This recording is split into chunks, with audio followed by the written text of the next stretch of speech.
if you have to threaten somebody to stay in a relationship with you, what kind of relationship that will be, when somebody stays with you out of fear. You started this, so this is your fault, that I'm yelling and shouting because you pissed me off, because you did something, because you started, the conflict. So I am justified in my reaction, and now you just have to kind of deal with it. When you clearly remember somebody saying something and then they just deny completely and say that they never said that or they never did that, whatever you are referring to, right? And you clearly remember that they did do that, right? Emotional blackmailing. And this is when you use like fear or guilt to control people, basically. This is abuse that we don't have to take, okay? Hello and welcome back to my podcast, Self-Discovery Simplified. And today I want to talk to you about super important topic, which is how abuse is normalized and justified in families. So stay till the end. It might be 2 episodes because I was surprised, the amount of notes I was taking when I was gathering my thoughts for this episode. In my work as a therapist and helping others, to connect with their inner resources and find a way to resolve, their problems, their challenges, and overcome them. One of the most important issue that we always work on in the therapeutic container is boundaries. Before we can even start talking about how to set a boundary and things like that, which we will in the further episodes, the first most important step that you need to take is to be clear where a boundary should be. And the problem that most of us face, at the beginning is that unfortunately in most of families, most communities, some form of abuse is normalized and justified, and we just grow up taking it normal, taking it like that is part of life and it's okay. And therefore we do not recognize, that what's happening is a form of abuse, and we do not recognize, that a boundary should be there and that you actually have the power to stop that abuse and to take your power back. One of the extreme example that I want to bring, because, I read a book about this and it was quite horrifying. If you don't know about this topic, you can Google it. In most parts of Africa, there is still like a very old ritual or cultural tradition, which is genital mutilation of girls, of young girls of like around 7 years of age. And I'm not going into like detail what does this entail. You can look this up for yourself. But my point is that this is still practiced till today, even though there is a great awareness, and there are dedicated people who try to educate, those communities about this and give them different perspective. But because it's so deeply rooted in their culture and their heritage and in their belief system, this is connected to preserving a woman's like purity and innocence, in a way, and protecting her so they don't see it as something bad or abusive. They see it as something good and justified and part of the culture and part of life. This is just an example, like an extreme example of how something that if an outsider looks at it, like you would think this is like absolutely crazy. This is like abuse, like physical abuse, sexual abuse, all kinds of abuse, on so many levels. And this is horrifying and outrageous and all of these things. But, from their perspective, they don't see it like that, and this is what I'm talking about, that we all have very different point of views and we can look at things very differently and do not recognize necessarily the severity of the issue, right? But we don't have to go, to Africa to encounter forms of abuse that are less ordinary, because when you say abuse, most people associate to like physical abuse, sexual abuse, that would be the first things, that first thoughts that come into people's mind. But, the truth is that there is many other form of abuse, that is just as painful and leaves, deep scars, and people can carry those traumas with them, in their whole life, that are not so obvious, or maybe you don't even consider that a form of abuse. Today, what I want to talk about, what are forms of abuse that may be not so so obvious that it's not, physical or sexual abuse, but verbal abuse, like emotional abuse and other forms of abuse that probably you will find you are more familiar with a lot of them. And as I said, I was surprised, when the list was just growing and growing, and I'm like, oh my God, like there is a lot here. And I certainly like experienced most of this that, gonna be on the list. I'm pretty sure that you can relate to most of them. Verbal abuse, this would be one of the most common and most normalized and justified form of abuse within families. Probably you can tell like 1,000 example. But what is verbal abuse? So what forms of verbal abuse can it take, right? For example, criticism, right? If anybody maybe from your family ever criticize your driving style, your cooking style, how you keep your house, how you run your household, how you raise your children, so on and so forth, then probably you can relate to that. Like I don't know, anybody who hasn't received, criticism throughout their life. And it's oftentimes within families, it's just very normal, that people are criticizing, different skills or different behaviors that you have. Further than that, like insulting people or name calling, for example, saying that you are useless or stupid or loser or selfish or idiot, these kind of things, like it's a form of verbal abuse, and unfortunately, a lot of people not even aware and conscious when they are saying this to others and don't even notice, that they are insulting other people. They don't consider it to be an insult. More than what you say, the way you say it and how you say it, that can be abusive as well. So for example, if you are yelling or shouting at somebody, if you are enraged, and you are talking from that place, that is abusive. If you ever been yelled at or shouted at, with great intensity, you probably remember that your whole physical body goes into kind of a defense mechanism. You just like contract and wanna, like it almost feels like, a punch in the gut, like you can almost feel that energy like coming towards you, like physically speaking and hitting you,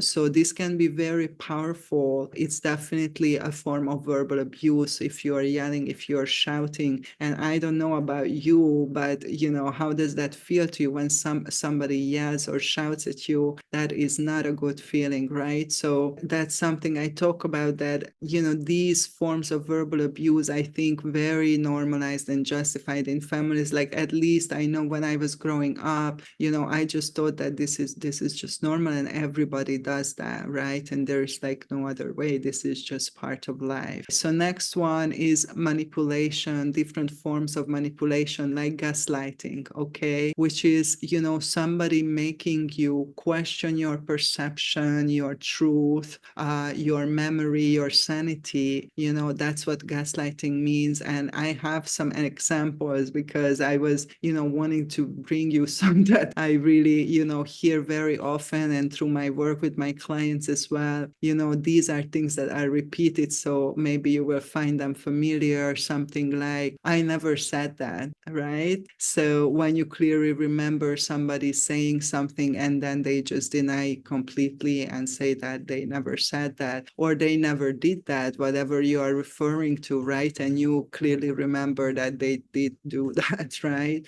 So that's very obvious form of gaslighting. Another little bit more subtle is like you are imagining things, okay? So I love that too, completely just, making you question your sanity, right? But another one of my favorite is that you shouldn't be upset about this, right? So just, you shouldn't feel what you feel, is completely negating and denying your experience and your feelings in the moment. And, this is very common, this kind of programming in families, that you shouldn't feel that way. You just shouldn't feel that way, and when you are clearly feeling that way. So, figure that out, right? Another one would be, you started this, so this is your fault, that I'm yelling and shouting because you pissed me off, because you did something, because you started, the conflict. So I am justified in my reaction, and now you just have to kind of deal with it. If you hadn't been so difficult, I wouldn't have lost my temper. So again, this is a variation to what I just said earlier. It's just like putting all the responsibility on you and blaming you, dismissing your feelings and reality from your perspective. You are overreacting. You are making a big deal out of nothing. And there is like different versions of that, right? Which can be true, in a situation. I'm not saying that these statements are always false. And that's not what I'm saying. I'm saying that when these things frequently happen, that's a form of abuse, and of course it depends on the context as well and what's happening. Emotional blackmailing. And this is when you use like fear or guilt to control people, basically, and probably you will be familiar with these ones because, this is again very common, very normalized. One of my favorite is, if you would love me, I wouldn't have to ask you to call me every day or to do this for me or to do that for me, right? So if you would love me, you would know what my needs are and what I'm thinking and what I'm feeling at any given moment. So, just blackmailing and saying that the other person doesn't love you if they don't behave in a certain way. If you leave me, I might harm myself. This is the ultimate, emotional blackmail. If you're lucky, you never experienced that, but maybe you had, especially when you're ending a relationship, people can resort to the last resort, which would be this type of emotional blackmail. And this is a form of abuse, and manipulation. If you don't take my side in this, I will tell everybody your secret, right? So when you know any kind of confidential information from somebody, or somebody confides in you, and then you are using that information or that trust, and you are misusing it, and then you are using it to control or manipulate somebody into doing something specific for you. Okay, that's a form of abuse. That's very abusive. If you don't do what I say, I will make sure you never see your kids again. Again, ultimate blackmail, using kids, using relationships, as something, to blackmail with. And this is absolutely not loving. This is the opposite of love, and this is very, very abusing. If you are in this situation, well, first of all, I'm sorry, but you will have to stand up for yourself, because this is abuse that we don't have to take. Okay, I'll forgive you, but only if you do exactly what I say. Okay, so my forgiveness, my acceptance, my well-being is connected to doing specific things for me, even according to your will or willingness, or or conviction, right? So that's again nothing to do with love. You are the reason I'm so unhappy, and you are so selfish that you don't even care about me. I love this. So just completely putting the blame on the other person, not taking any responsibility, definitely a form of emotional abuse. If you truly love me, you would never disagree with me, or you would do this for me, or you would do that, or you wouldn't do this or wouldn't do that, if you would truly love me, and these are not just abusive, emotionally abusive, but it's very childish, very immature behavior. Lots of us grow up, in an environment when this is just normal and this is how things are, and we just keep repeating, right, the same circles. All right, next form of abuse, triangulation, involving a third party to create conflict or manipulate. So, referring to a third person saying XYZ said that you are lazy or something, right? So stirring the pot, right? Creating conflict, pulling the strings, so people will, jump at each other, and there will be drama, and not directly, you confronting with people, but you are involving external people to create, this type of conflict. This is a form of abuse again. Okay, so don't do this. Not sure people recognize as abusive, but it's love bombing, and the opposite of love bombing, which is withholding affection. Okay, so this is basically, maybe maybe you've been in a relationship like this, or you know somebody when at the beginning of the relationship somebody love bombing you, it is just giving you everything, agrees with you on anything, you know, it just like treats you like a queen or a king, or just you know listens to your every wishes, very everything that you want, right? That this person gives to you. That's what love bombing is, like just dumping on you all the time more and more. And then you know it can be changed, you know, this behavior sometimes can change to the opposite, which is complete emotional shutdown and coldness and isolation, you know. And this is a form of abuse because you are pulling people in and then you are pushing them away and you are playing with them basically like a yo-yo or something. That's not fair. And this can be, you know, a mental illness. Somebody can have bipolar depression, you know, like and something to do with this kind of things. But unfortunately a lot of people just do this, you know, for other reasons, you know, to manipulate the other person and to play with the other person basically and gain superiority and confidence and power over somebody this way, restricting freedom and creating dependency. Okay, so this is always kind of dangerous, and it would be a red flag, you know, for me for sure. If you hear something like you don't need to work, I will take care of everything, you will have everything in the house, you don't even have to go outside, you can talk to your friends online, you don't have to leave home, you know, and things like that. When you are isolated, you are more vulnerable. When you don't have, you know, people who stand by you and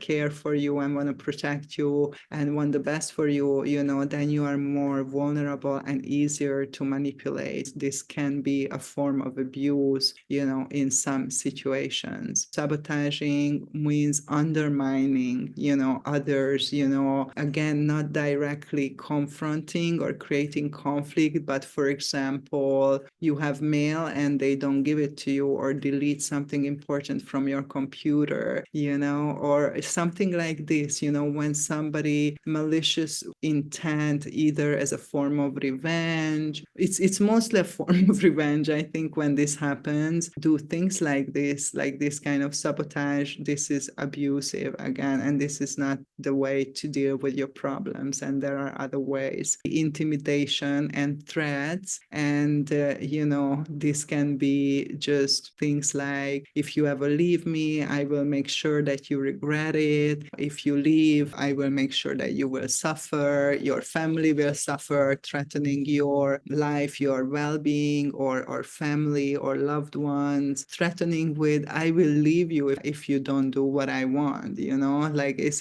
the same thing from the other way around, right? When somebody threatens you, that's not a good sign. That's abusive, and it's not okay, you know, not okay to threaten people. If you have to threaten somebody to stay in a relationship with you, what kind of relationship that will be, you know, when somebody stays with you out of fear? I mean, you know, some psychopaths of course love that, but you know, like normal people, that's not, you know, what you desire. Destroying belongings, you know, I hear about this and I am like, wow, that's never happened to me. Like, you know, just destroying other people's belongings or the environment, you know, because you're upset about something. Not okay, not cool, definitely a form of abuse. But even like abusive gestures, like, you know, pounding your fist, you know, to the table, or banging it on the table, or pointing finger and talking to somebody and just pointing at them like this, or, you know, raising your hand like you want to hit somebody, like people do this often with children, just threaten them, like raising their hand. They don't intend necessarily to hit them, but you know, the child is like, okay, I don't want that. This is these aggressive gestures, that's a form of abuse. You know, if you've been ever pointed a finger at and yelled at, you know that it's like, you know, an arrow coming towards you, like it's not a good feeling. These are forms of abuse, abusive behavior, and these are, I think, a little bit more obvious that it's like a crossing a line, but not everybody, because unfortunately some people grow up in very abusive places, and it's normalized, and they get desensitized desensitized. I remember, oftentimes, I have clients when I go through with past history of trauma, oftentimes they don't mention to me things that I would consider abuse. And then later on, it turns out that, oh yeah, my father used to beat me with a belt, on a regular basis. And I was like, you don't consider that as a trauma or as, a form of abuse? And then he's like, well, I still grew up, right? I still become a normal man, and, it made me stronger or tougher. This is a very common way of justifying, an abusive behavior, but when I ask that person, okay, so if you have a child, like you're going to hit your child, he said, no, absolutely not. And I say, why? Because I don't believe, that in physical punishment. So you don't believe that it's okay because you wouldn't do that to another person, but it was okay when your father did that to you. So this is what I'm talking about, and especially between children, parents, and siblings. We have such an enmeshment that oftentimes, like, we don't know that the line has been crossed. Okay, next one would be emotional neglect. Okay, so dismissing or minimizing the emotions of somebody, right? And examples for that: stop crying, nothing happened, right? So obviously, if you are upset and crying, something has happened, but then somebody saying, okay, just stop crying, don't cry, you embarrass me, right? So on top of you're upset and crying and sad, and now you are also embarrassing somebody, so that makes it all better, right? If you say that, stop being angry, people are going to think you are crazy, right? So again, you're not enough that you do feel angry and frustrated and want to express that, but now, you also are crazy on top of that, right? Stop being so sensitive. I love that. Like, so many people have that belief. Just stop being so sensitive, because that's what they were told. Obviously, mostly women, just toughen up a bit. You are too sensitive simply because you feel emotions and you want to express them, right? And just get over it. That's another variation for this, right? Just get over it. Like, you don't have to feel it. Just get over it. Yeah. And another one of my favorite is I don't want to deal with this drama right now. Yeah, I don't have space for that. I can't. So stop it. So this is, emotional abuse, not allowing another person to express their emotions and not recognizing their emotions, not being aware of their emotional needs, that counts as emotional abuse. So raise your hand if you've been ever told any of this, right? Because I had. All right. Next one would be humiliation and degradation. This is quite serious, but still some people don't consider it abusive. This is basically like public embarrassment, shaming, and labeling, labeling somebody like, wow, the dumb one in the family or the black sheep of the family, things like that, right? Public embarrassment, a good example for that is you're eating that, no wonder you can't fit your clothes. You ever heard that or seen that somebody shames somebody, in a restaurant or in a public place because of what they do, what they eat, what they wear, their clothes, that's kind of public embarrassment and shaming. It's not okay. That's an abusive behavior. Another example: you will never amount to anything. You are such a loser. How many of you heard that, when you were growing up? So yeah, that's not a loving thing to say at all.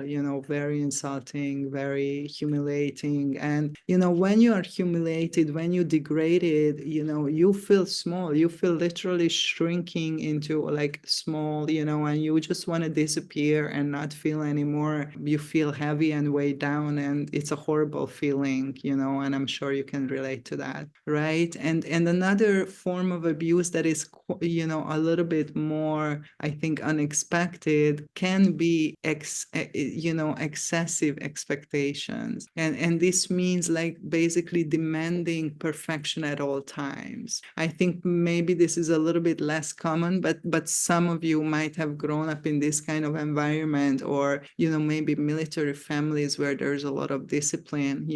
For example, examples of that would be, I don't accept any excuses and I demand perfection at all times. Okay, you can live up to that.